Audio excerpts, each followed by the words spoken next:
Everyone, आज हम जानेंगे मंथली और क्वार्टरली पे आउट्स के बारे में। Quarterly settlement of funds and securities policy was introduced by SEBI in 2009।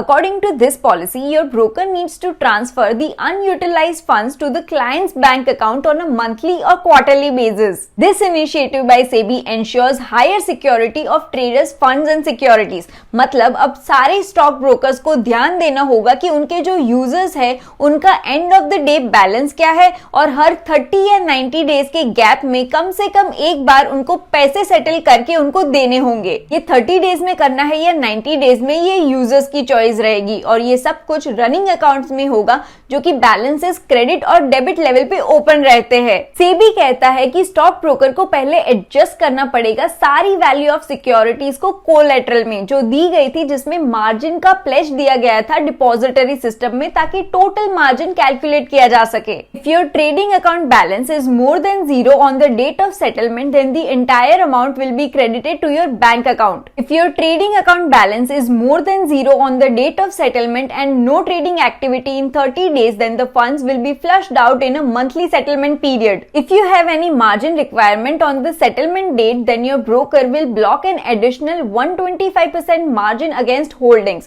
After that, if there is any shortfall in the margin, then the funds will be retained and any excess funds will be reversed to your account. अब आते हैं हम इस segment में जहां हम bye और sell करना सीखेंगे using bank Nifty chart as an example. तो बैंक निफ्टी में अगर आप कभी बुलिश हो या बेरिश हो तो बस सर्च बटन पे जाके क्लिक कीजिए और टाइप कीजिए बैंक निफ्टी। अगर आप फ्यूचर एंड ऑप्शंस ट्रेडर है तो एफएनओ का, या फ्यूचर्स ट्रेडर है तो फ्यूचर्स का कॉन्ट्रैक्ट खोल के आप लेवल्स चेक कर सकते हैं। अगर आप बुलिश है तो आप बाय पर क्लिक करेंगे और बेरिश है तो सेल पर क्लिक करेंगे। अगर आप बाय कर रहे हैं तो आपको लॉट साइज की एंट्री करनी होगी और प्राइस आप मार्केट प्राइस पर भी सेट कर सकते हैं और कंफर्म करते ही आपकी ट्रेड स्टार्ट हो जाएगी।